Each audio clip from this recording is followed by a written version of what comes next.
I hate bras so much now. I hate them. They ruin my day if I have to wear a bra. My bra tolerance is I wear one to work out in, and then I immediately take it off. Wait, what did you say? We both said brawlerance.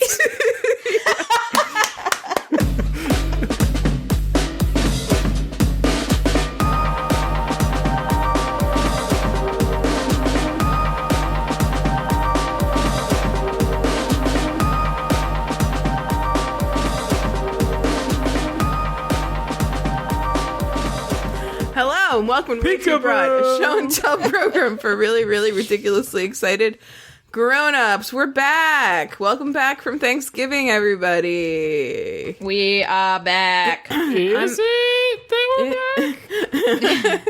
I'm Hannah. These are my co-hosts, Erin and Ben. Hi, Erin. What's going on, Hannah? What's going on, Ben? Nothing much. Ben segued us into, I want to thank everybody who listened to our special episode. Segued. Ben segued us into thanking everybody for listening to our special episode last week where we watched Bring It On. And it's called Is It? And that was the segue. It was so fun. And we're going to definitely do another one probably over Christmas. Yeah, we just need a good Christmas movie, and Ben wants us to do Love Actually and roast it, and we said that we only would if he roasts it with us, but he's never seen it.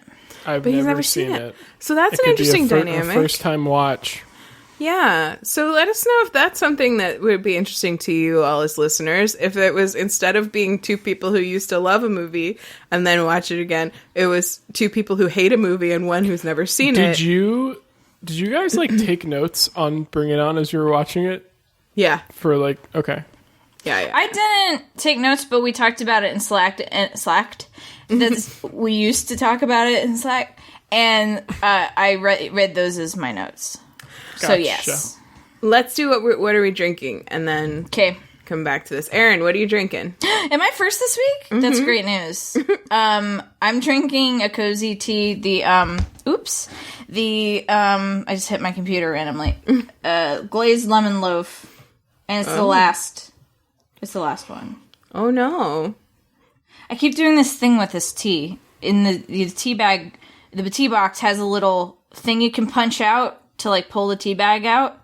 But instead of using that, I've been opening the box. So every time I see, and I've been remembering that I've been running low. So every time I see what looks like unopened box because the thing isn't punched out, I'm always like, oh, Molly bought me a new box of this tea, but she hasn't because she doesn't drink this tea. So anyway, whatever. Now I'm out. Thanks, Molly. And I've got ice water.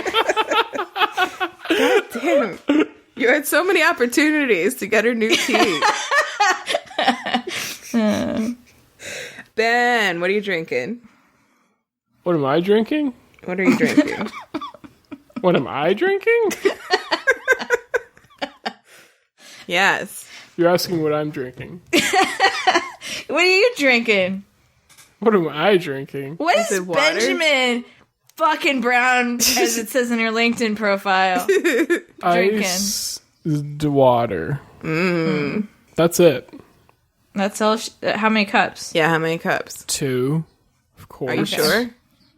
Yeah. We can't see them, Ben. Yeah. Usually you show us as proof. Okay. Well, okay. That looks like you have a sip of one. Okay, whatever. I would call that it's almost empty because we talked for 40 minutes before recording. Oh, we really did though. And I got thirsty. Really yeah. We had a lot of catching up to do. We did. Hannah, what are you drinking? I got 3 drinks. I got some water, some still water in a SodaStream bottle, like you do. Mm-hmm. And some seltzer water in a glass. I got some Spindrift in a can of Spindrift pineapple. We juicy. love that. Still haven't had it.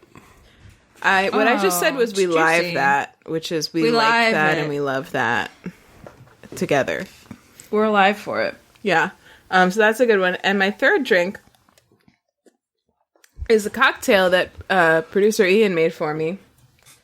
It's Fever Tree ginger beer, Simply Limeade, and Drumshambo gunpowder Irish gin. Shit! Wow. Yeah, it's nice. It's kind of like the color of like, not Mountain Dew. Mountain Dew's greener. It's like a light yellowy greenish. It looks color. like lemonade. Yeah. Limeade. Yes, the color of limeade. It's it between the color of like Mountain Dew, you know, fluorescent yellow, and like limeade, all natural limeade. Somewhere in there. Literally the color of limeade. So I don't know why I didn't just go with that. Like, that's the only colored thing in the drink. Mountain Dew, like, glows in the dark. What? No. I got a story for you guys. Oh, wait. What's up? What? I think that... What? Literally what? What? Ian just sent me a text message and I don't understand it at all. Well, butt read dial it to us now. It says, I think that mix is a foghorn, maybe? Oh. The name of the cocktail. Horn. Oh. The cocktail. Wow. Oh, Ian, they both understood you before I did. Maybe we should marry Ian. Be my guest, honestly. No, I'm just kidding. I'm just kidding. He's great. Story. Now you're overselling it. Oh. Continue. So, today I had to go into the office for a few minutes. My old office that I haven't been there since July, and I haven't been past the first floor since March. And so my cubicle has all my like tchotchkes and stuff in it still. So I had to go in to pick something up, so I just decided to go up and get my stuff as well while I was there. And it was so weird, you guys. It was like urban exploration like level weird. Like I've seen videos. Huh? Did you parkour? No, nothing was falling apart yet. There were a handful of people around in the building, not near me, but I've seen videos of like people who happen to be in offices that have been empty since March, and they're like just kind of observing how odd it is that like everything, like the calendars are all still set to March, and all the like comments are like months old, and it was just exactly like that. Like my calendar was still set to March. Like all of my planning, like notes and stuff were like almost a year old now. Like it was so weird. And also like most of the people around me in my row had already come to get their stuff, or they had cleared out their cube to begin with. Because I actually ended up staying home like 2 business days earlier than everybody else because I like had a cold and I was afraid it was COVID, so I didn't come in. So like all the cubes that I had like used to all be decorated with like and with plants and everything were all empty. Mine, all my plants were dead, that's on me. Oh God. They were not doing great anyway before, and I haven't seen them since March.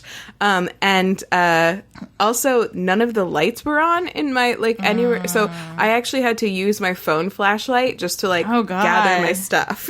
Were you having zombie scaries a little bit? Yeah, a little bit.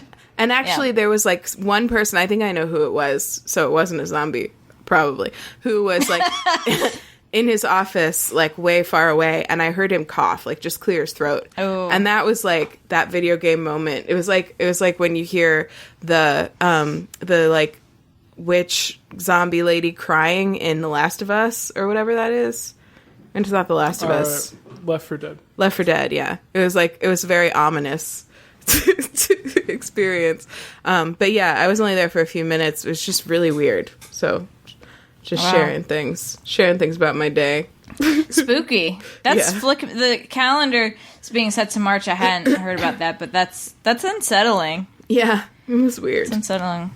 We just moved into the new big fancy Harvard building, and it is weird to be in this giant new building that has like these big open spaces with all these like tables and benches and no one is there. Are you back working in the new building, or are you? I work part-time? I work in both buildings and at home. Oh, okay. How How's often are that? you in? Well, excuse me. How often are you not at home these days? I usually go in have to go in a couple days a week. Okay. Yeah. Yeah. You still driving it? I really cannot believe that they haven't.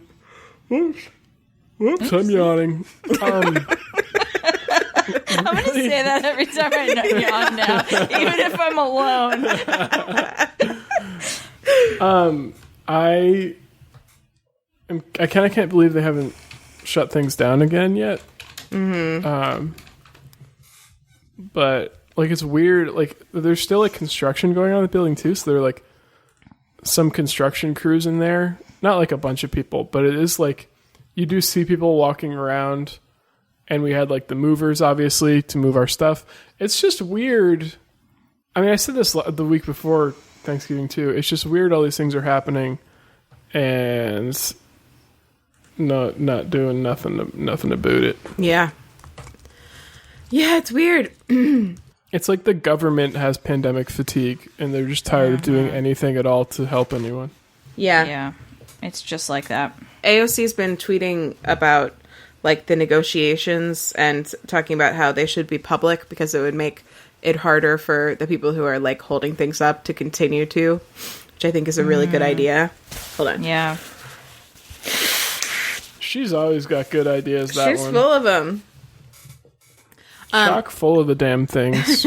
Yeah. We have emails. We do have emails. Females? 4 emails. Females? No, We just have emails. We have a lot of emails. Okay, one of them is it's oh, wait a minute. Are you serious? Okay. Google sent us an email about the Google account storage thing. I don't want to hear it. Wait. I don't want to hear it anymore. Is that what this is? Okay, it's different, I think. I think it's different. It's about being inactive for 2 years. Well, okay. Either way, just do what you're going to do. Whatever. Do what you're going to do. I don't care. I don't want to talk about it. Wow. What else we got? We also got new Let's start at the mobile bottom. usability issues detected for site WayTooBroad. Yeah, mind your own business. Text too small to read. Well, don't read it then. Clickable elements too close together. Well, then don't click on them.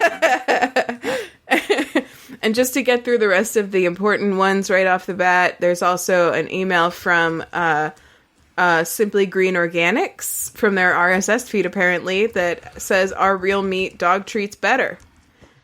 And there is a picture attached to it of a beef-flavored premium hemp extract dog chew. Why are we getting these emails? What? I don't know. I just So archived. weird.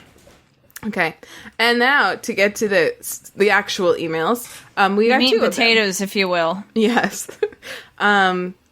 Let's see. Do you want to take one and I'll take the other, Erin? Yeah, sure. Why don't you Go ahead. I'll do the Aunt Brown. Yeah, that's what I was going to say. Aunt Brown writes in, the subject is Schitt's Creek. Aunt Brown says, also love that show. Wondering if you have watched the post-show discussions. They are also fun. Also wondering how you all feel about Chris Elliott. I really love him too. I will address this to begin with. That's from Aunt Brown. I said that last part. Okay. Yeah, we did watch. So we watched the season finale, which it was perfect. It ruined and I cried me, honestly. so much. Just It was wrecked me. just can't stress enough how good season 6 is. And then we did watch the post-show discussions, which was really good because I really needed those last moments with the crew, and that also made me cry.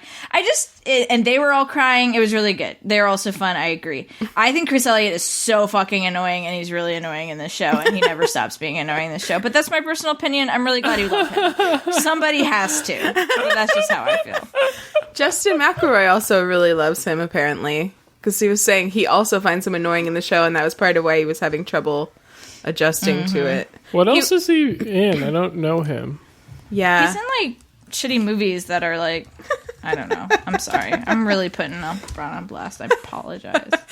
I don't have an You're opinion putting about Chris it. Really. Elliott on blast. Yeah. I'm putting Chris Elliott on blast, who Brown just said she loves. She's in like Groundhog Day, Cabin Boy. He's like in these like, you know. Groundhog Day's a good movie. Yeah, but I feel like he plays like a, you know, similar kind of person. I learned He's a character actor. surprising amount about Groundhog Day this week from the episode of you talking heads to my talking head. Because they had Stephen Tobolowsky on, who, because he co-wrote True Stories, the movie with David Byrne, and also he's in Groundhog Day, and he told them a bunch about being in Groundhog Day and stories. Like, did you know that they filmed like a bunch of the same scenes in different weather because it was filmed outside Chicago, and then so that the director, whose name I don't remember, so Harold Ramis, is that his name? Yeah, would basically have, because they needed the day to be the same, so they needed the weather to be the same, and so they would film the same scene in a bunch of different weather, so that Harold Ramis would have like a bunch of options for what day he would ultimately choose, if that makes sense, for what weather he would choose for the day to repeat. Weird. Yeah. That's some weird shit. Yeah. I don't feel like I think it's been quite a long time since I've seen Groundhog Day. I think I've seen it. Me too. Yeah, it's been a while. It's one of those ones that I like, despite everyone really liking it, I have low expectations for it. It makes me tired. It's one of those. It's one of those movies that I don't think I've ever watched it straight through, but I'm pretty sure I've seen all the scenes from like it coming on Comedy Central when I was a kid. Yeah. Yeah. But I'd like to watch it at some point. I like Bill Murray a lot. Yeah. I don't have, I feel like a really good character actor who is playing an annoying character and you're finding them annoying is doing a good job. So I feel like yes, he did a great job. Yes. Well, I would say this. If I had like to nitpick one thing about Schitt's Creek, it would be that he is supposed to be an annoying character, but he just like stays annoying and is just like really annoying. Like, because a lot of the characters you're supposed to find annoying, but then you're like, they grow on you and you love them. Yeah. Never happens with him. Always annoying. Just whatever. always. Absolutely always. Yeah. But anyway, thank you, Aunt Brown. Glad you also love that show. Yes. Okay, and from Molly, hi Molly. We got an email, and the title subject line is emergency. Thank you. She's titled her email "Emergency," like the drink, and the subtitle is also keep forgetting to recommend the tropical flavor of emergency. It's my favorite. Oh, and she sent a picture. Wow, I've never seen this. So it's got pineapple and some kind of red fruit. That looks good. I think it's passion fruit. I don't know what passion fruit looks like, except when it's in like a pie. Is that what it looks like? What is passion fruit look like? Yeah, that's what it looks like. Cool. Well, that sounds delicious. I'll have to try to find that. Molly, tell us what flavors are in it. And is the yellow, is the pink flower part of it that I called yellow for no reason? It's the yellow. Molly. Is the yellow... Hey, Molly, is the yellow part of it?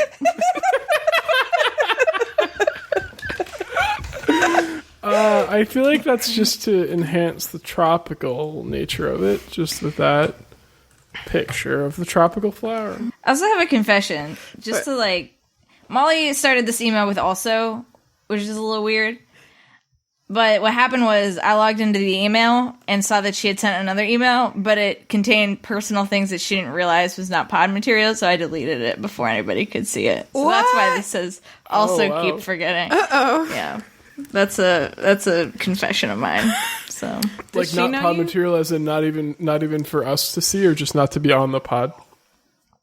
She was assuming an anecdote was public knowledge and it wasn't, so I removed the evidence of it because I was like, that's That's private. Did you like just see this, or did this happen before? It just happened. Yeah, I like logged into the email and I was like, oh, nope, censored, redacted. Wow, I can't believe you're violating your own wife's free speech, freedom of speech. No, it's my free speech that she was violating. Oh fuck! What was that? I'm not persecuting her. I'm not throwing her in jail. Folks don't know what free speech means. All right, I gotta tell you about something.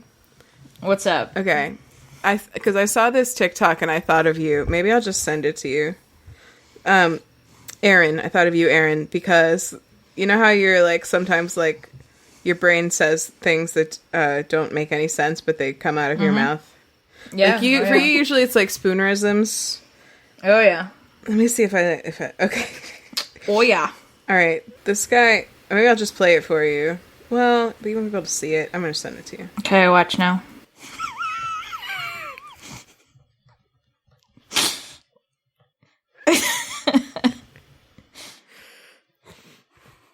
So it's this TikTok of this guy saying, "Can you follow me? I want to be the first black laundry detergent." I've totally done stuff like that. He must have been like looking at the word or something, or thinking about it, like, or like having just put it on his grocery list. What the hell was he gonna say? Okay, here's the thing. I scrolled through the comments, and he's replied to a lot of them, telling people that he doesn't even know what he was trying to say. But, like, a lot of people theorized that he was trying to say Charlie D'Amelio, who is, like, a famous TikToker. Oh. I love that so much. So great. Oh, man. I love that so much. Can y'all follow me? I want to be the first black laundry detergent.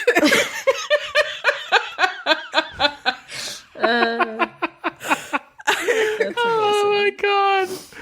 Oh, I love that. So now it's great. Like, I understand that TikTok's going to eventually, China's going to use the information that they're gathering on me to, like, take over our country or my brain or whatever. I get it. But, like...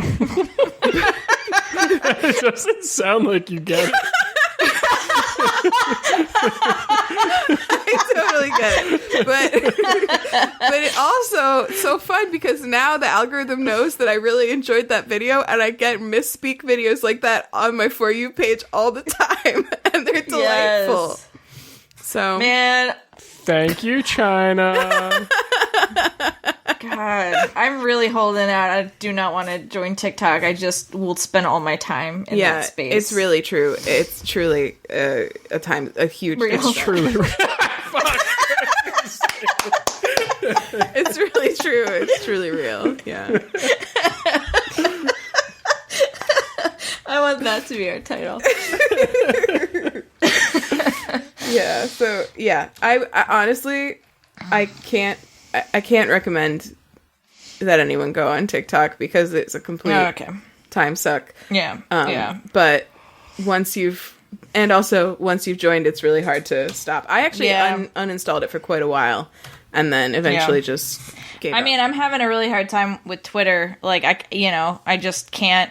The day that the Elliot Page news broke, which, like, fucking shout out to Elliot Page. Yeah. Congratulations. Congratulations to Elliot Page. Is incredible.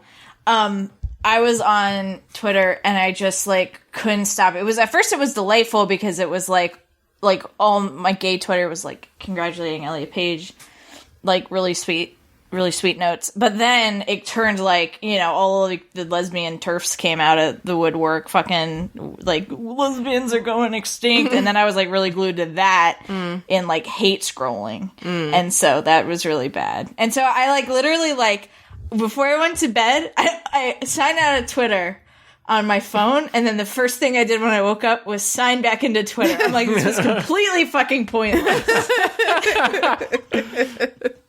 That's always how it goes with Twitter. It's like there's 2 days of total joy on that platform, like a year per community, and then the rest of the time is just like hate scrolling or doom scrolling. Well, when something interesting is happening in the world, like, Twitter is the absolute best place to be. It really for, is, like, a couple hours, and then, and then it goes to shit. Yeah.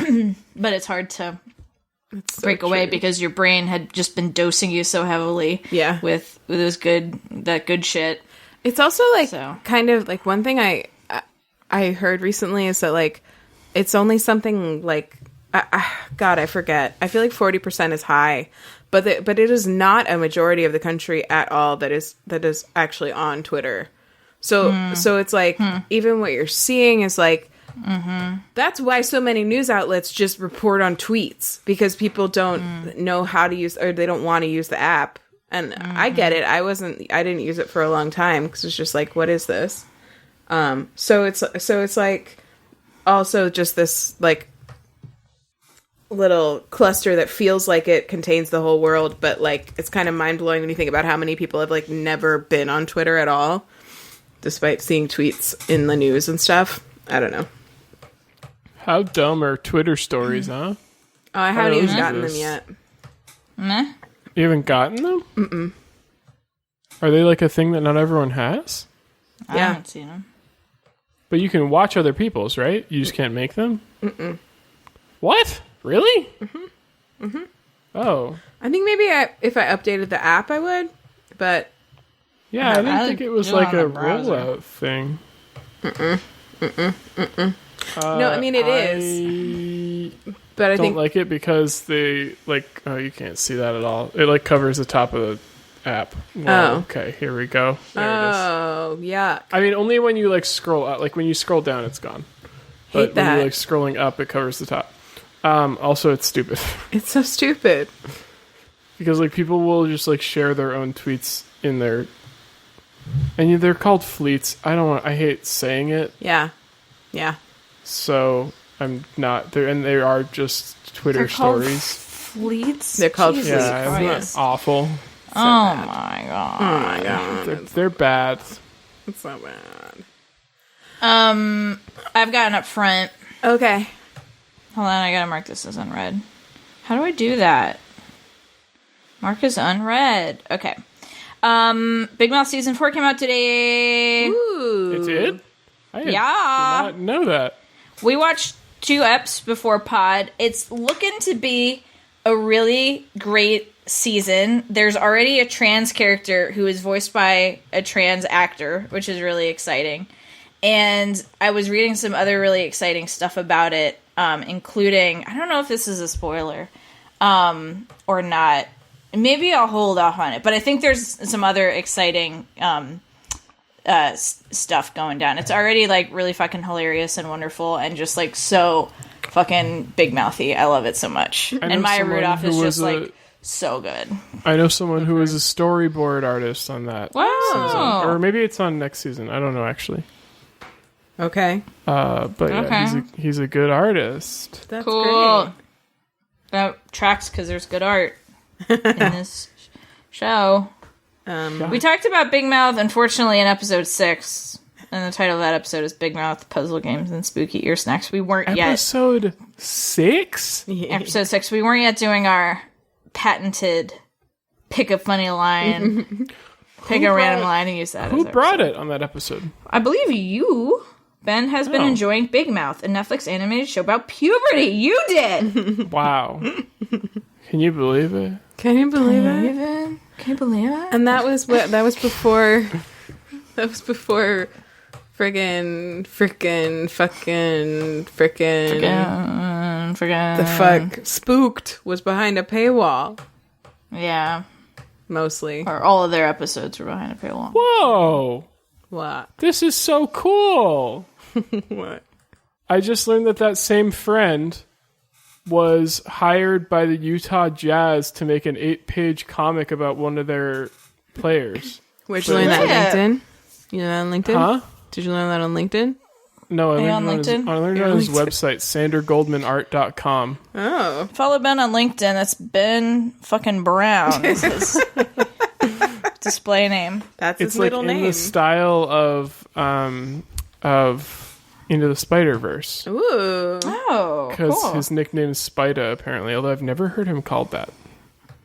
I don't know who What do he you call him? is. Donovan Mitchell. That's his name, okay? All right. Isn't it Spida? He's a good player. Okay. I've never heard anyone call that, but I believe I also don't watch the Jazz that much. Jazz. So, the Jazz. Oh, I thought your artist friend was called the Spida. No, I got lost. Is. Oh man, I just yawned and I forgot to say. Oops. I'm yawning. Got any other upfronts? Anybody? No. It's so nice to be you. back here with you all. Yeah, agree. Well, I feel bad for the energy I just brought into the situation. What? Why? Because I said "fuck you." That's okay. That's the kind of energy that you bring. You gotta be real. Gotta bring that real stuff. At Christmas, you tell the truth. What a great line, Hannah! Ben said that earlier. He was trying. Ben said that earlier. It was quite the cracker. Like, is that? No. Like when It was quite the cracker. like when you crack a joke and it's like extra cracks. No, that joke was quite the cracker. Is that not good? I've never heard a sentence that's so white in my life. But I feel like, does that have legs? Yeah. Oh, that joke was quite the cracker. It's like very it sounds like something from Cracker the Jack. 1920s. It cracked me up. I stand by this. Cool. No. I stand by you. Did you say cool? No. I stand by you. Whatever you want to say about Thank you. crackers. Should we pop in? Yes, please. All right, Erin, what's your obsession? All right. Hold on. My obsession, dear listeners, is a holiday movie that is available on Hulu, and it's called The Happiest Season. Oh my god, let's talk about it. Yeah, so this is a movie that Ben had sent the preview to before it came out and was curious about what we thought about it, because it is a mainstream lesbian Christmas movie. Well, Christmas movie about a lesbian couple, but the main plot of the movie is that this happy couple so what are the two characters' names? Let me back up. I'm not prepared. Abby and Harper. Abby and Harper. Abby and Harper are a sweet couple, and Abby hates Christmas, and we see that Harper is going to go home for Christmas to see her family, and Abby's staying behind to like watch pets or whatever. And then Harper's like, "Oh, Abby, come home to Christmas with me and meet my parents and meet my family." And so then they're on their way to Christmas. She begs her to go. This is all in the preview, you guys. Spoilers, Harper fucking sucks. Yeah, they're on the drive to the parents' house, and they're almost there. And then Harper decides to tell Abby, like, "Oh, hey, remember when I told you that I came out to my parents and told them about you? I didn't do that at all. They don't know that I'm gay. It's a huge fucking think lie. They think you're my roommate." And then Abby is like, "I think I should go back home." And Harper's like, "No." Basically is manipulative and makes her come home with her. And then what ensues is a romp about big trigger warnings if you're going to watch it, homophobia galore. There's a big romp about homophobia and how funny and awkward it can be. So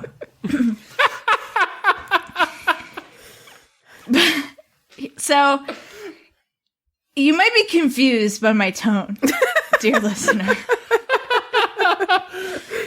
This movie is my obsession. I've seen it twice so far, and I love it, and I dislike it, just like together. Mm-hmm. If we can hold that space, I love it and I hate it, just perfectly in the same way, just perfectly right there. Okay, and I'm cupping both of my hands and kind of putting them right next to each other, like they're equal weight. Like the pinkies are kind of crisscrossing and holding on. It's true. It's true. So, this movie, let me back up. Let's talk about both of those feelings. And Hannah and Ben have both seen it, which is really great. So we're going to talk about it. I will say, I would like to avoid spoilers. I don't think we need them. Okay. I don't think we need them. And I think what I can say, here's where I'll start. It's a mainstream Christmas movie. Splash page of Hulu. And I don't think it's because they know that's my shit. Splash page of Hulu. Kristen Stewart, Mackenzie Davis, Mary Steenburgen, who's married to Ted Danson. Did you guys know that? I did. Victor Garber, Allison Brie, Mary Holland, Dan Levy, Aubrey Plaza. Okay? The list goes on. I don't think anybody else is Mary Holland. Did you say Mary Holland? She did say Mary Holland. Yeah. Sure I didn't did. hear you say that. I'm so sorry. Yeah, right after Allison Brie, right before Dan Levy. Star-studded cast. Get your shit together, Ben. Sorry. Yeah, get your shit together. Listen, I just really like Mary Holland, and I was happy to see her in a mainstream movie. Yeah. She's great. She was so great. Yeah, she was. Yeah, she Written is. and directed by Clea Duvall. Okay? All right? Okay? Like, enough said. Okay? So, loved it because of this cast and that it's a mainstream Christmas movie about lesbians. Hated the plot. Absolutely hated the plot. Yeah. Like, just completely traumatic. Not a great... If that sounds like a bad premise, if you're like, oh, sure, hopefully that'll get better. If you haven't seen the movie and you're listening to the premise of this plot and you're like, hopefully that'll get better and resolve, barely, and no, it doesn't get better. Yeah, like when I saw the trailer, I was like, oh, surely she doesn't spring it on her like that in the car for real. Surely there's something else that causes that to be a delayed conversation. Yeah. No. Maybe it'll be less painful. The only reason it's a little less painful is because Kristen Stewart wears some amazing suits in this movie, you guys, and so does Aubrey Plaza. So good. Like Aubrey. the Aubrey Plaza, thank you. The like healing balm of this movie is like the suit Kristen Stewart wears in like the last scene in like the culminating scene of the movie. Yeah. Is like soothes all wounds, okay? Wipes the slate clean. I sent that a picture. There's a picture if you Google for it. If you Google for Aubrey, is it Aubrey Plaza and Kristen Stewart suit, you probably get to it. You know, and I saw people on Twitter, and actually we were also talking about it afterwards, like making fun of the fact that if you're trying to pretend you're your girlfriend's straight roommate, that's a terrible outfit to wear. But I was thinking about that afterwards, and I was like, in defense of Kristen Stewart's character, she didn't fucking know. Found out before, after she packed. Also, that family is so oblivious. Like, who cares? She thought, oh, I'm going to be my true authentic self and rock this amazing look, LEWK, you know, and be my most authentic self for my girlfriend who I love's family, because that's a beautiful thing to be. Mm-hmm. That's what she thought when she packed that suit. Mm-hmm. So, not her fault. Nope. No. So these suits are so good. I saw a tweet, one of my favorite tweets, is like there's a scene where they're both in the suit. Aubrey Plaza and Kristen Stewart are in these suits. And Kristen's suit, word is her new name now. And they're sharing a drink. They like pass this drink back and forth, and it's like every lesbian wants to be the drink passed in between the suits of Kristen Stewart and Aubrey Plaza. And I'm like, yeah. I sent that picture to Sarah, and she said that I texted it to her, and she said she looked at it while she was walking up the stairs and almost tripped and died. So anyway, it's good suits. And another delightful thing that happens to be happening, totally unintentionally, is that Sarah has started watching the Happiest season shortly before we started recording the podcast, and has been live texting me her entire reactions. And I was like, I warned her, I'm like, it's not good. I love it, but it's not good. And she was like, honey, Christmas movies are not supposed to be good. So I really enjoyed that. Yeah, her most recent text is, I hate this. So, like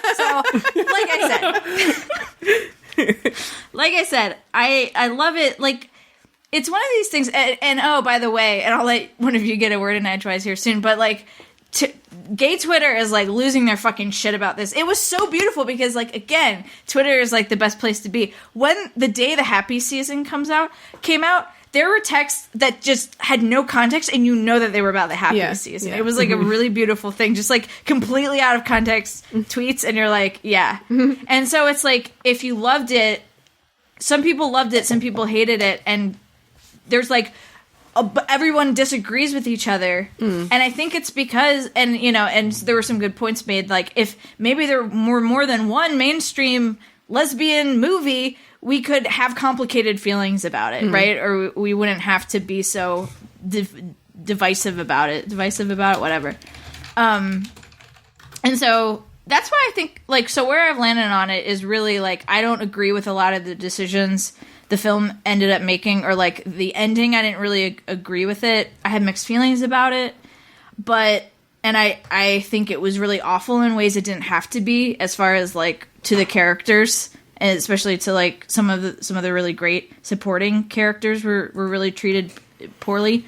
But I loved it. I mean, it's just, like, it's a mainstream, star-studded cast, and a lot of things were treated really well. And, you know, I think it had a lot of flaws, and I feel disappointed about those, and I hate it for that. But I also, like, love it, and it will hold a special place for me. So, anyway, the Happy season, what'd you guys think? You know, it felt to me like, without spoilers, because I have a lot of thoughts about it that would be spoilers, but it felt to me like a movie. It felt to me like a movie that lived sort of in the very early days of queer representation on film in general.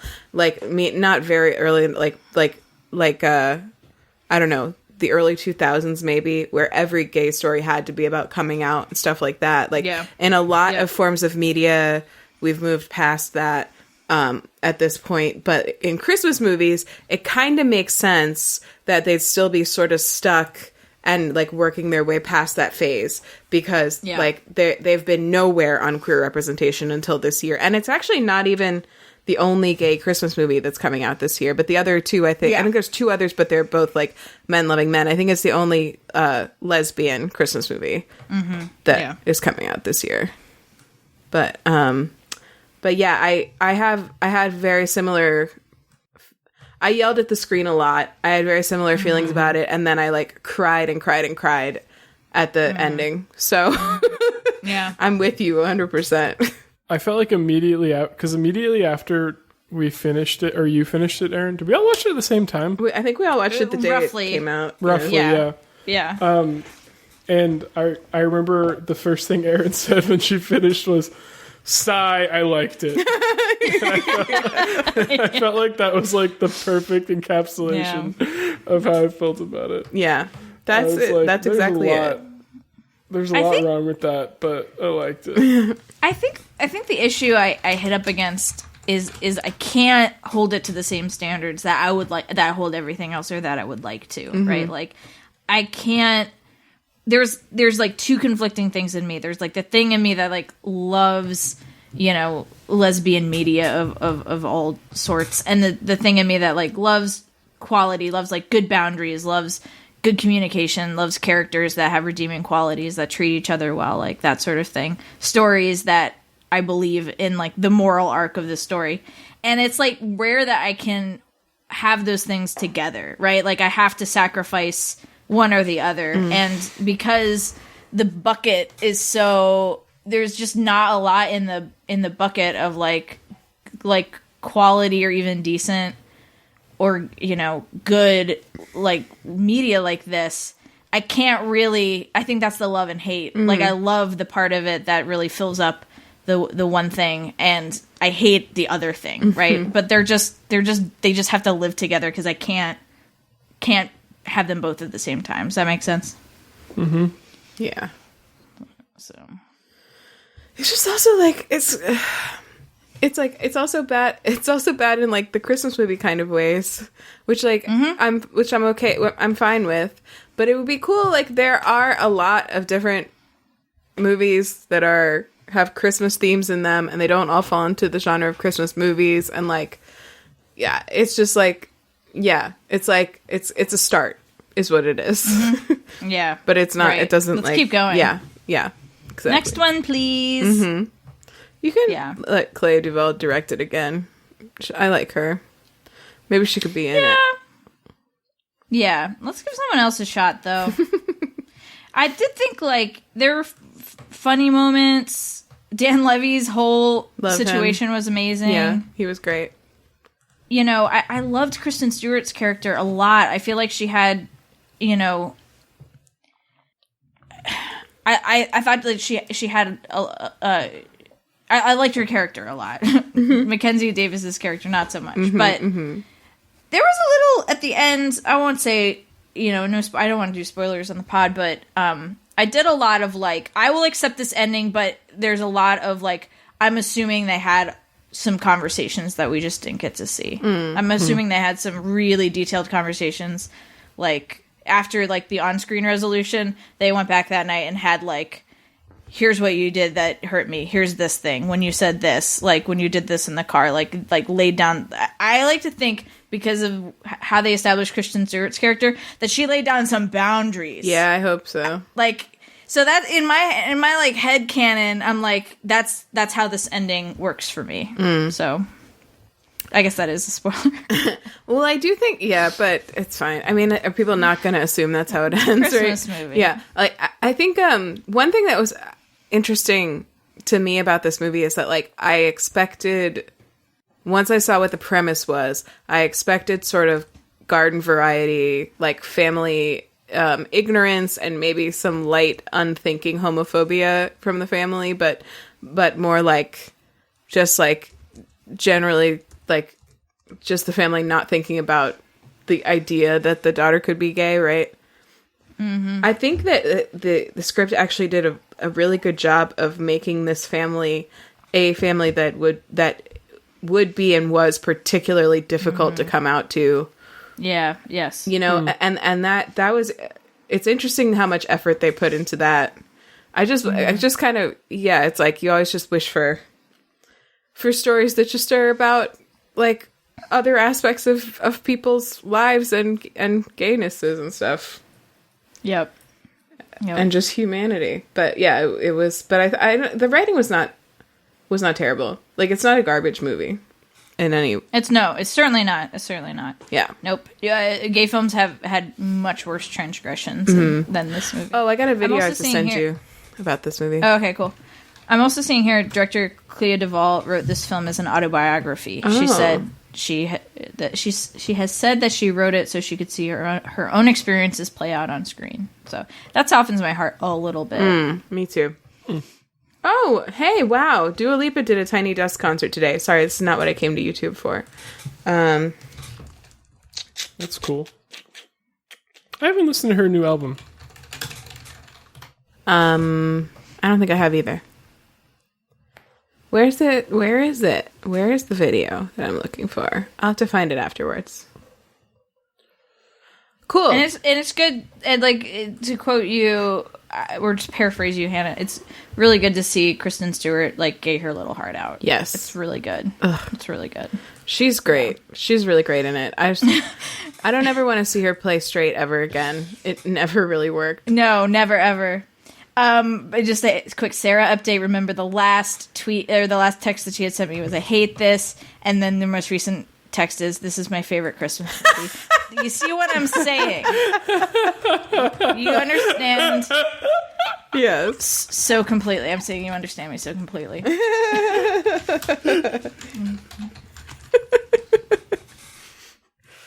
Love that. Yeah. Anyway. Oh, I found it. Oh, good. It's called Happiest Season Was Less Rom-Com and More Stress Adventure. That's what it's called. And I'll send it to you. I like this creator. Coming out stories also like jack my heart right up. Yeah, watch it. If it doesn't sound like it'll be triggering, you should watch it. Yeah. Yep. On the whole, I recommend it.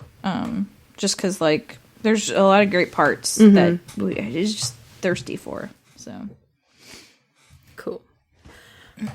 Good obsession, Erin. I'm glad that we Thanks. got a chance to talk about it because we've had a lot of me too. discussions off pod. Baby Ben, what's your obsession? I don't super have one because I've been working late every day and then mostly playing Hollow Knight a bunch. Hell yeah. Which realistically is what I'm obsessed with. Playing it for the third time. It's such a good game. Yo, that was gonna be mine too, and we've already done it twice. Yo. No, that's fine. I'm not gonna talk about it. We can talk about it with you. Because I want to have the boss fight conversation on pod, but we can wait till Hannah's obsession. Okay. Because this is still fascinating to me. We can break it down. That's a little teaser for the listeners. Although I do kind of get it also. I need to stop talking about this conversation we're going to have in the future. Meta. My obsession is the conversation we're about to have. And here we go. No, I think I'm just going to say my obsession is Chihayafuru season 1. Oh. So this is this is a show I brought a while ago. And at the time I brought it, there were only 2 seasons out. There's now a 3rd season. So Kylie and I are rewatching it. Well, I say rewatching. I've never actually watched the first season. Wow. Which is, I don't know if I told this story when I originally brought it, but Kylie started watching this show, and it was back at it was at our first Boston apartment, so it was like 2 years ago, or more. And I would be in the room while she was watching it sometimes, and she sort of explained the show to me while I think she was at the end of season 1, and I just sort of started watching it with her and understood from what she had told me of the backstory enough that I was able to roughly understand everything and watch season 2 and really enjoy it a lot, enough to bring it as an obsession. Yeah, I was gonna say. So now I'm watching season 1 for the first time and really enjoying it and loving to have actually watched the backstory. That was in episode 30, You're a Great Busy Boy, when you first brought it, and apparently hadn't watched the first season. Nope.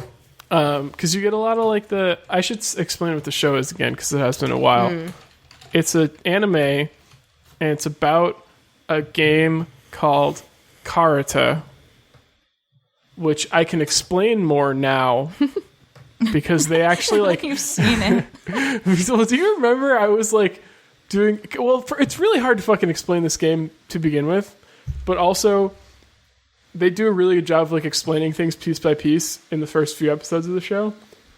Basically, it's a game centered around poetry. There are this famous collection of poetry.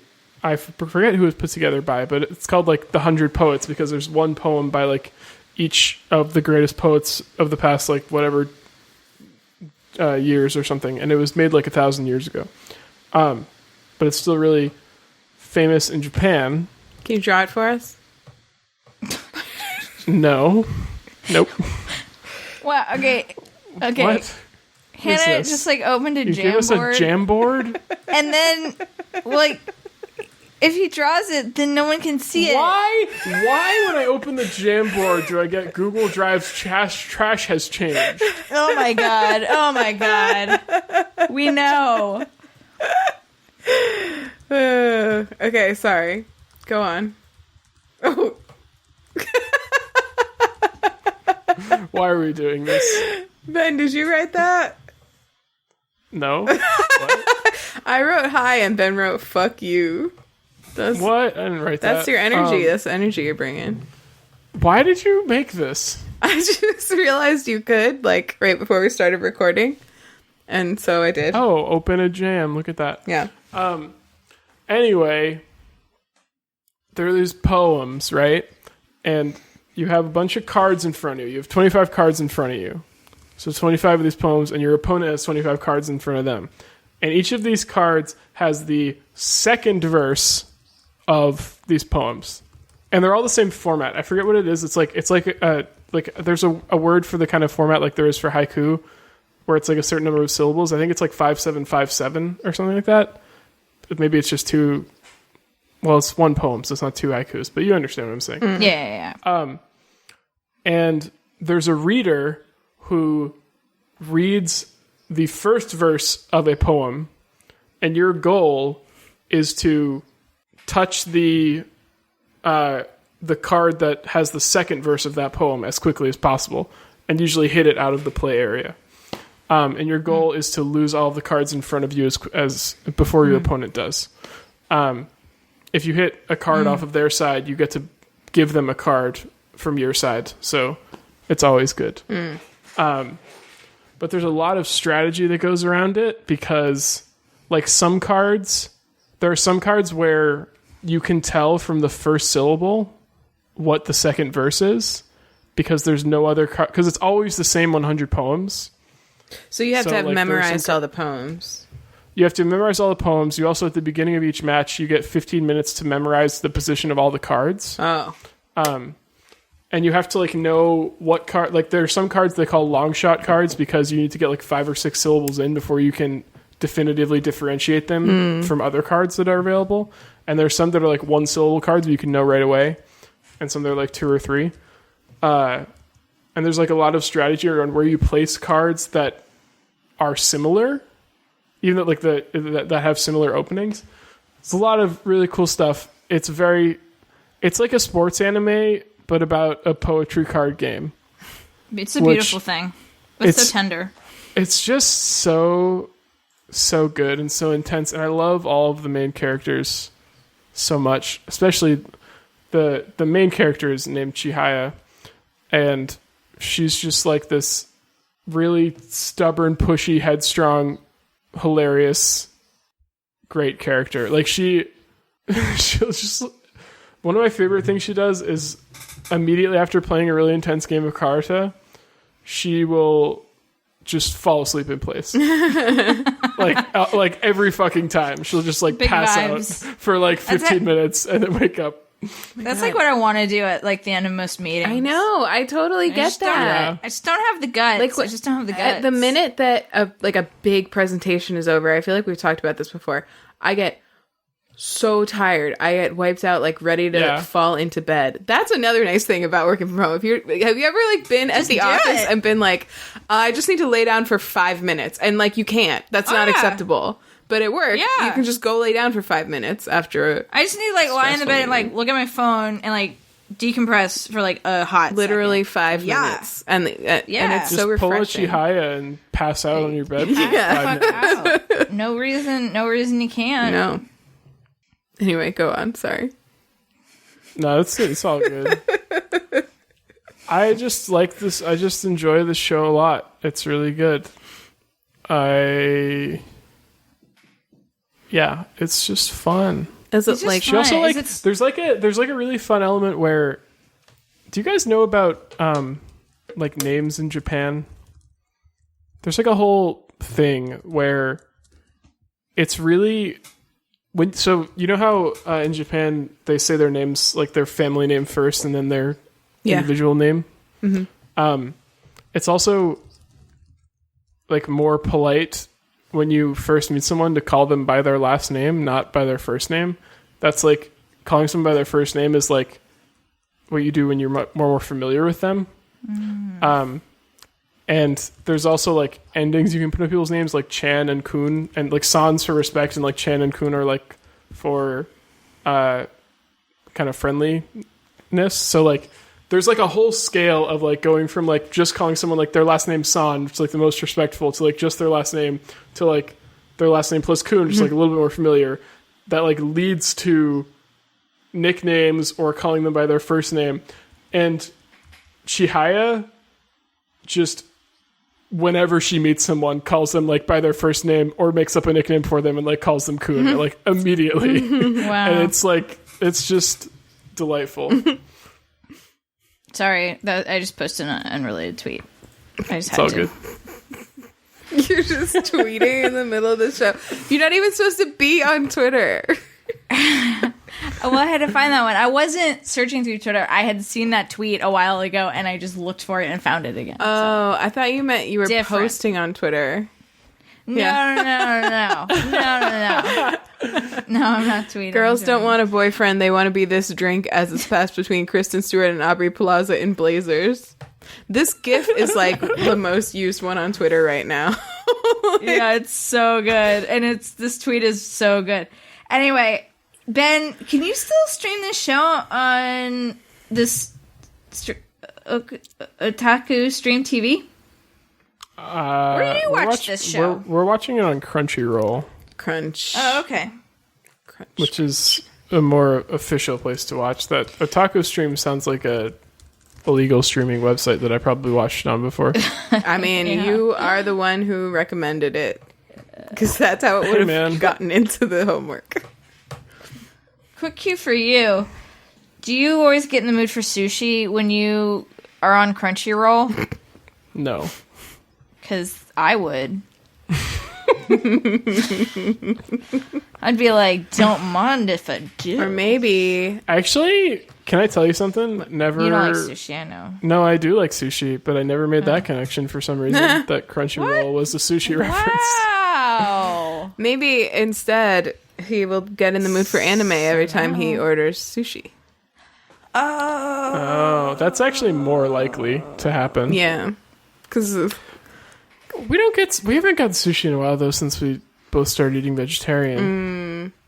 Also, like, sushi is like, I feel like it's one of the more questionable things you can order for, like, takeout or delivery, just in terms of, like, making sure that it... You gotta have a plate. You gotta have a place. You gotta have a place. You gotta, like... We gotta have a place. We got a place. Yeah. Oh, I see. Wink. We got a place. I don't know why I'm winking. I mean, we just have a place we like. What did you say earlier? I did Really get sushi a few weeks ago, actually. No, it wasn't that. What was it? It was really true and truly real. Truly real. It's really true. It's truly real, yeah. That's what it is. It's too real to really too. Wow. It's too real. It's real, too. It's real, too. It's Crunchyroll. It's Rolly Crunch. You watch on Crunchyroll. It's sushi. Crunchyroll, it's really crunch. Crunchyroll. Chihayafuru. So that's your obsession, is rewatching / watching for the first time. Yeah. Chihayafuru. Yeah. It's a good show. And the first season's like them getting the karate club together at their high school. And then, if I remember correctly, the second season is when they like start really competing, trying to get to the national tournament. The third season, I don't know. Big question mark. Oh, you didn't even watch the third season? No. Well, they're going back to rewatch it before they watch the new season. Right, because we haven't watched it in so long. Oh. That was the whole start of this whole thing. Tweeting during your session was so rude, and she wasn't listening. I don't know what I was doing, honestly. I just missed that completely. She was checking the fuck Hannah- out. She was taking a picture of her Switch. I know what you were doing. Yeah. There's a picture of your Switch from around the time Ben started talking. That is what I was doing. Hannah, after we all finished watching Happiest season, somehow missed that it was like mentioned a million times that Kristen Stewart's character was actually an orphan. No, I didn't. This blew me away. I didn't miss the fact that the girlfriend told her family that Kristen Stewart was an orphan, but I missed. Well, of course she did. Yeah, that's not what I said just now. No. Like, they talked about it in the car ride on the way, about how she didn't like Christmas because her parents died around Christmas. Before the car ride. So much. I promise she was in the first 10 minutes of the movie. And then also Like a a couple lot times. after. And then there's a dinner scene where she's like, yeah, my parents. But I guess we don't know at that point. I mean, all the stuff about once they got there, any references to it, I assumed were her going along with it. It's also like at the end in a really big way. Yeah, that's when I picked up on it. Oh, okay. Yeah, she got it. She got it. Yeah, I was like, Are there not parts in the middle where she and Piper like talk? Not Piper, Harper. Is it Harper or Piper? I forget now. and then what's Aubrey into Plaza's Piper. character's name? I think it might be Piper. Riley. Riley. Like, all the names are like that. named Piper in this movie. There's a tipper. There's a tipper. The mom's name is But there's a Tipper. Piper too, right? No. Well, they had to pay the Pod Piper. Pod Piper, the name of their cat. And then pay the So Piper. actually, Allison Brie was named Piper. Definitely. Oh. Really? No, Sloan. Okay, so then Mary Holland. No, she was like Jane. No, Jane. Yeah. Ben. No one was named Piper. Maybe one of those demonic kids was named Piper. Dan Levy must have You're been pulling Piper. a Four Seasons total landscaping. Yeah, it's just cut Anyway, your losses. Piper was my favorite character in the movie. Piper, total character. What was I even talking about when I got on this weird ass Piper train? You said Harper and Abby were talking about. I think they talked at some point in the middle of the movie, like outside of the context of Harper's family, about her being an orphan. Anyway. I don't know. I didn't hear it. I was playing Hollow She's Knight. probably taking a picture of her Switch or something at the time. I Playing just Hollow didn't hear Knight. it. No joke. Oh, man. Speaking of Hollow Knight, Hannah, what's your obsession? Well, okay, there's two things, and I was gonna just like bring them both to the table and see which one we wanted to talk about, but it seems like we've already made our decision. But I'll give honorable mention to the Amazon Prime show The Boys, which I finally started. We finally started watching this past week, and we're on the second season. I'm finding it quite addicting. Very disturbing in a lot of ways, but like well written and exciting and fun to watch. Are you liking the second season? Because we stopped. I heard you stopped. I'm liking it. I mean, it's like definitely upsetting in a lot of ways, but I think there's some interesting themes. I mean, based on my conversation with Kylie, the thing that turned you guys off to it, which she didn't give me details on, is not something I've gotten to yet, so we'll see. Yeah, it's pretty far. I think we're on like episode 6 or something. But yeah, we've been watching that. I was avoiding it for a really long time for no real reason, except like I kind of don't care about superheroes, but it's really is an interesting take on superheroes. The thing that finally convinced me was we went on a picnic right after the election results were confirmed. It was like our 3 households. It was before Lucas and Federico were back. We went out to a park and had like a distanced picnic together.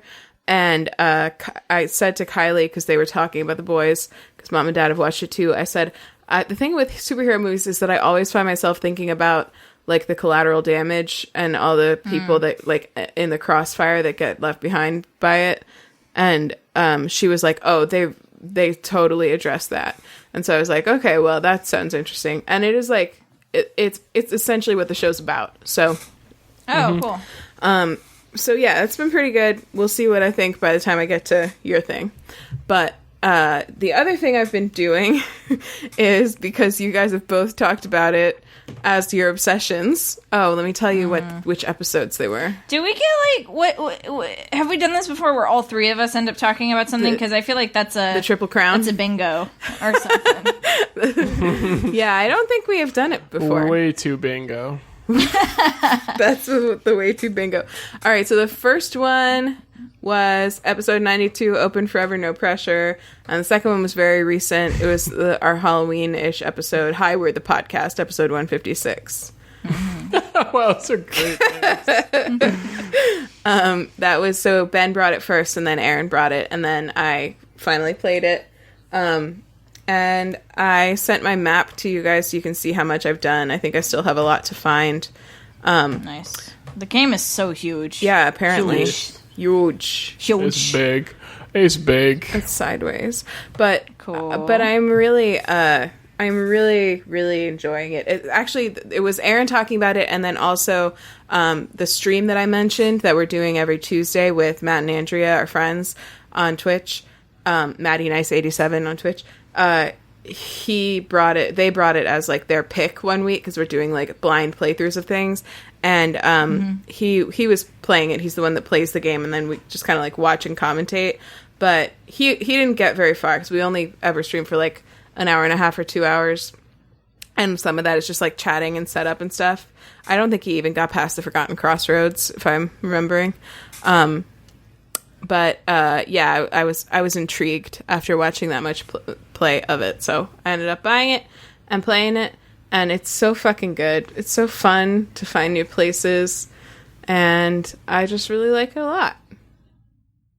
I'm glad you brought it up because I was gonna bring this up and then I was like, no, we've talked about it too much. But this week, like my number one like blitz out activity is like listening to my romance audiobooks and playing so if you beat Hollow Knight, well, there's apparently multiple endings, but if you beat it, you can unlock a mode called Steel Soul where if you die, you're dead permanently and it's game over. And so I've been listening to my audiobook and playing Steel Soul. I'm on my third run. I'm actually pretty far. I think I have 3 areas unlocked and like 4 stag stations so far. Damn. So nice. I'm feeling pretty good about it. I'm probably going to die immediately right after I play it again. But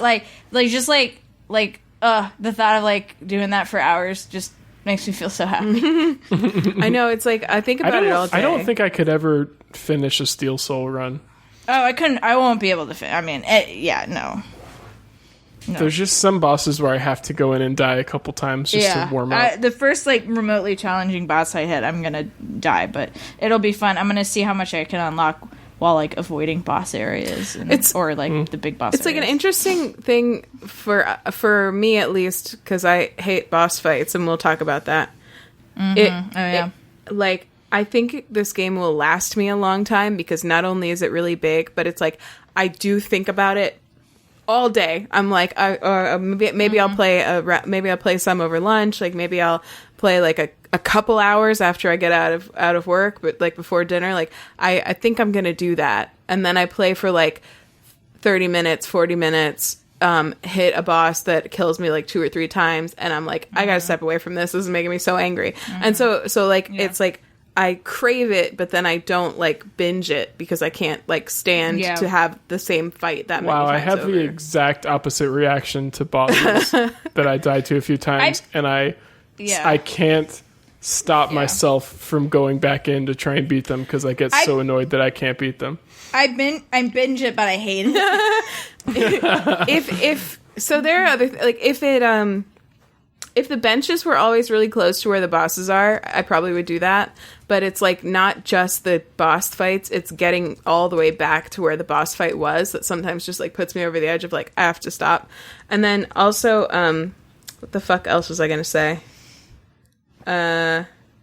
Also sometimes instead I'll just like go somewhere else. Like if I can get my soul back without triggering the boss fight, I'll just like go grab my soul back and then go explore someplace else, which I think is great that you have that option.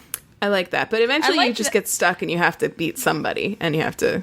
So Ben is perplexed because in a game that has so many boss fights, he's perplexed. It's like known for like it's basically a Souls game. It's known for having really challenging, like it's one of the attractions for a lot of people is the really fun boss fights. Well, what I'll say is, like, it's a huge game, and you're constantly, like, discovering new places and new things and new abilities, and that's so fun. Or you're getting money to go buy things. Like, that's so fun. Like, to me, that's the best part, is, like, I love all the little, like, I can run all these errands. Yeah, and everywhere you go, you can see places that you know you're going to be able to get to later. Yeah. But you can't get there now. So, like... And you, like, mark them. And you're like, ooh, I've got some things I can go do now. Or like do little laundry list of things to do. I said I was perplexed by it, but at the same time, I also I like the boss fights. I don't hate them like both of you do, but they're not my favorite part of the game.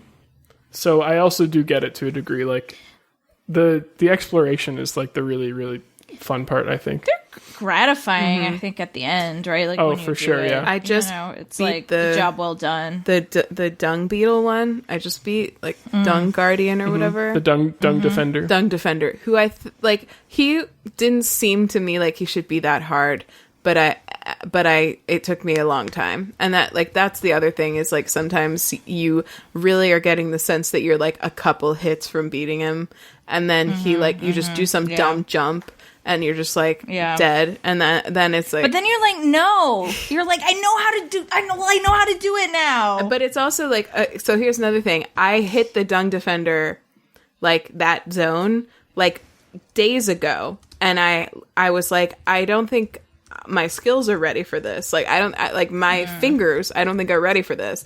So I like left and just went and like practiced on the other. I like the fact that every area, like the enemies that you face when you're in that area, like are teaching you methods that you can use to beat the boss most of the time.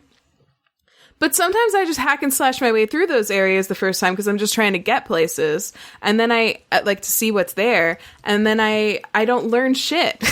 Like, so I have to like the soul. I'm also in the Soul Sanctum right now, and I've tried to kill that fucking guy like I don't even know how many times, and he makes me so angry because like trying to aim your soul, it's such a precious thing, and trying to aim it accurately on that guy, and he's just fucking jumping around, like zooting around. He took me so many tries. Makes me so mad. He makes me so mad. Oh my god, same. Yes, and then like the travel time.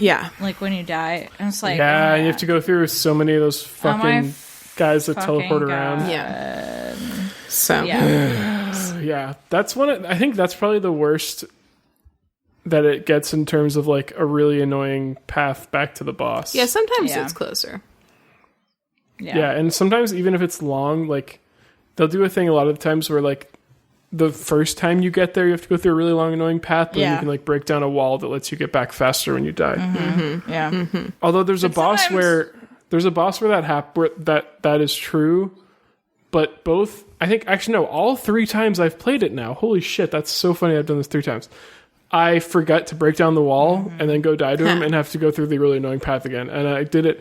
And in my first time or second time playing, it was like the first time I actually lost my shade and lost all my money was from doing that and being a dummy. Sucks. Yeah. Yeah. It fucking sucks. That hurts. It's rough. Ooh, the pain. I know that pain, Ben. Yeah. So what we're saying is play Hollow Knight. It's really good. And it might still be on sale on the Nintendo store. I'm not sure. I'm not going to check. I'm not your secretary. I'll check. I am your secretary. Should we start doing homework and you can tell people? I'm your unprepared secretary. Was it on? When's Silk Song coming out? What is that? I don't know. I hope soon. It's the sequel. You play as Hornet. They announced it last. I like Hornet. Yeah. I think so. I sometimes go back and watch the trailer because I'm just so excited for it. I can't see because I have already downloaded it. Let me open this in a new window. Wow, that looks fun. Yeah, it's so When good. I found Hornet the second time, I was so afraid I was going to have to fight her again. But no. Don't say anything if you have. Okay. It's $15. But I didn't have to the second time I saw it. So. Good. Yeah. Oh, this looks fun. All right, cool. Can't just watch a video. We should do homework. My homework. Okay. Hello. My homework is to watch the Happiest season on Hulu. It's your standard good, bad holiday movie, except it's a mainstream movie where the central characters are a lesbian couple. Huzzah. Love it. Let's see. You can check out my lesbian lending library at lesbianlendinglibrary.com. And I support trans people. Me. And you should too. That's your fucking homework. Yeah.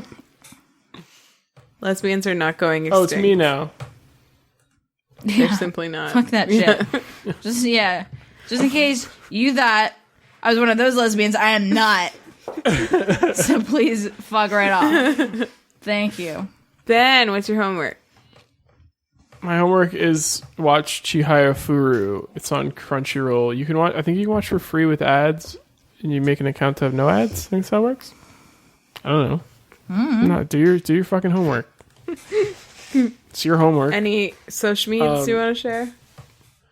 Twitter, it's nicely proved. Nope, that's not it. It's no, that is it. It's nicely proved Ben. That's the.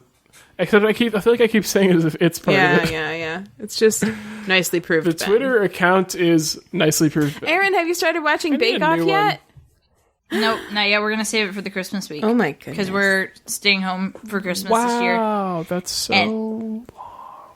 I know, we're staying home for Christmas this year, and we're taking the full week off, and we're gonna have Bake Off to watch as a cozy thing. And also, it's brilliant. This was Molly's idea. It's brilliant because we can like bake things in preparation for Bake Off. Oh, right. Fuck. That reminds me. We should have said Claire's channel is live. Claire's new channel. Oh, yes. Yes. Baking Person, I think it's called. With Dessert Person. Dessert Person. Ian yelled it from the other room as well.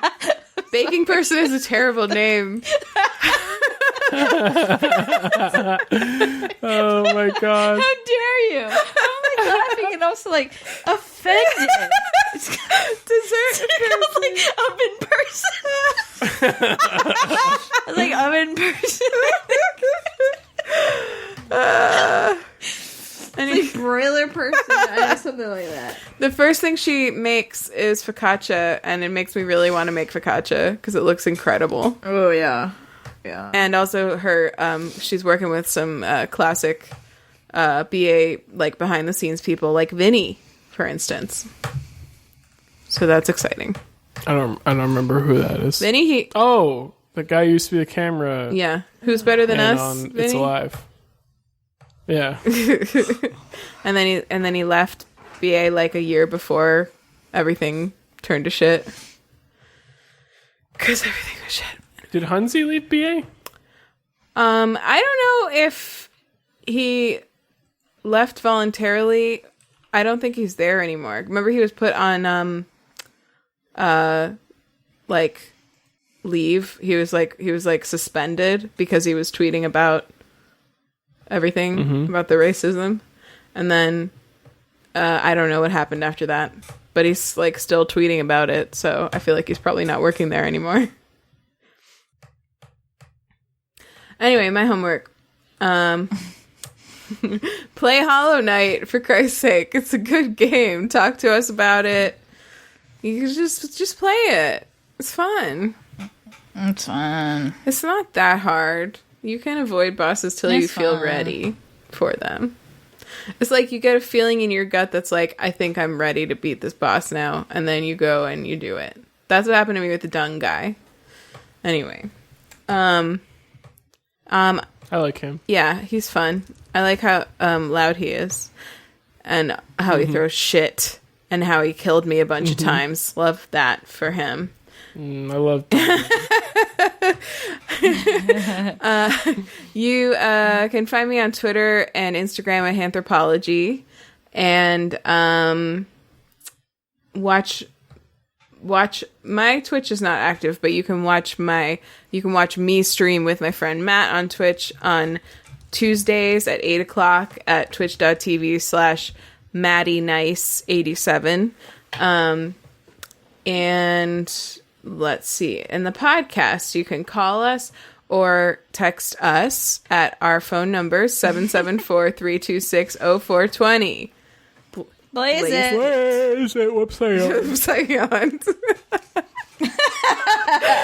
Don't dial whoops, I yawned. You said, whoops, I'm yawning, and that time you said, oops, I yawned. That's great.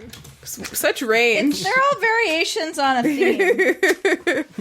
theme. You can find us on Twitter at WayTooBroadPod. You can find us on Instagram at WayTooBroad. You can email us at waytoobroad@gmail.com. You can find any of the information and links and stuff that we talked about this episode at our website, waytoobroad.com.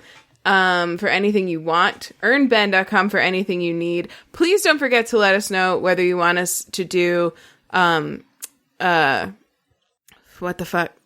Love Actually for Christmas or not, as an Is It episode. It'd be a little different because we already know we don't like it that much. Also, I feel like it's been done a lot, but I want to hear what people think. The other option would probably... What if I fucking love it?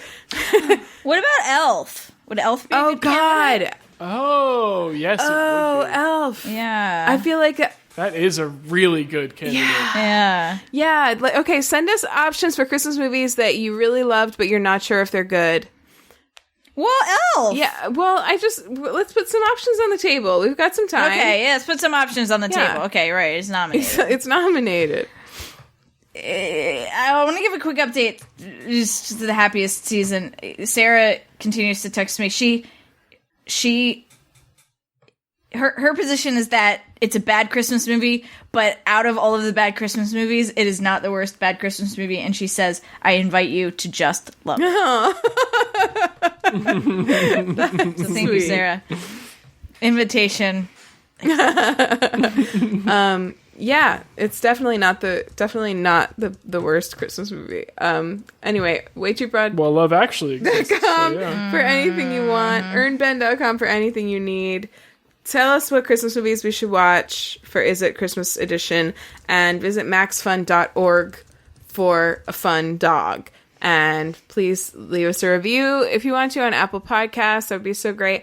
And thanks for listening, and have a great Thanks for listening. rest of your week, and we love you. Have a great rest of your week, and we love you. Submit movie suggestions at isit.rip. Oh, no. There is no podcast candle. I forgot. Oh, I just lit one while you were doing homework because I forgot about it, but I do have one lit. Okay, could you blow it out? Yep, the podcast candle is now extinguished. Bye. Bye.